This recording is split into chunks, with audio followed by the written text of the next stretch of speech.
If your building's not in trouble, we're okay. Landlord's well-funded. We've confirmed he's doing great. We don't have a problem. We don't want to buy a building. Thanks for coming, Andy. We're not interested. Opportunity awaits. Why wouldn't you consider being opportunistic? Talk about absolute leverage. Building's fine. Mr. Landlord, would you like to improve your position? We'd like to improve ours. We've got 3 years left on our lease. We're paying $25 a square foot. We understand the market's now 21. How about we make it a 10-year lease? We start our rent at 21 today. Okay, 22. And you give us a little cash. You give us a little free rent. It's just a good business deal for everybody. Some companies are taking advantage of the current market to trade up to lower cost, opportunity to mitigate risk. Some are purchasing. As we saw, great time to purchase. Purchasing can be a long-term hold. It can be a short-term cash opportunity. You know, is the market going to go any further south? It could. Will it eventually go up?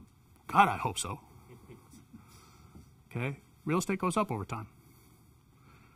So if you're the kind of company that won't be hurt by purchasing, either operationally, financially, P&L-wise, or otherwise, might be something you should consider.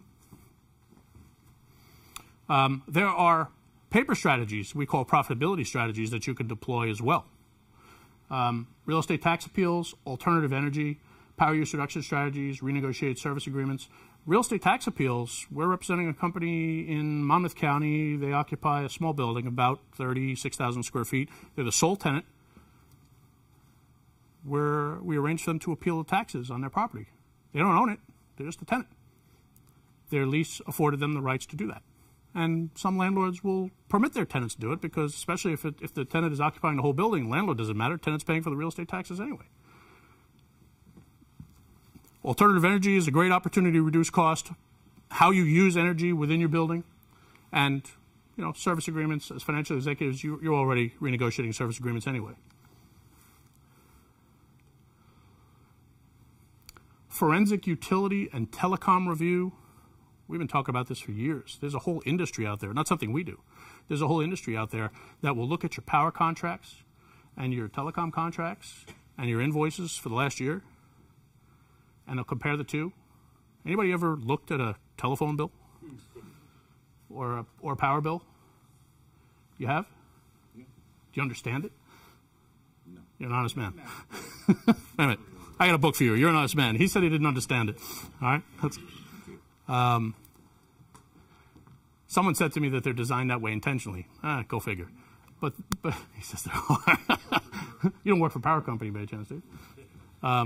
There's a whole industry out there that will compare those two, find out how much you've been overcharged, because they tell me that overbilling is rampant, that it's systemic. And just by looking at contracts and the bills, these guys work on a percentage of savings. They print money for themselves and their clients. So, and they do that in both telecom, wireless, and utilities as well. So something to take a look at. We recommend our clients take focus on that as well. Cost segregation analysis. I'm sure most of you are familiar with cost seg. As compared to kind of putting all the improvements in a building that you might have incurred into a 15-year depreciation basket, segregating out those improvements on a line item basis. So how many doors do you have? How many light fixtures do you have? How many hinges? How many doorknobs? How many this? How many that? How many HVAC units on the roof? Et cetera, et cetera, et cetera, et cetera. HVAC units would be CapEx. It wouldn't be leasehold.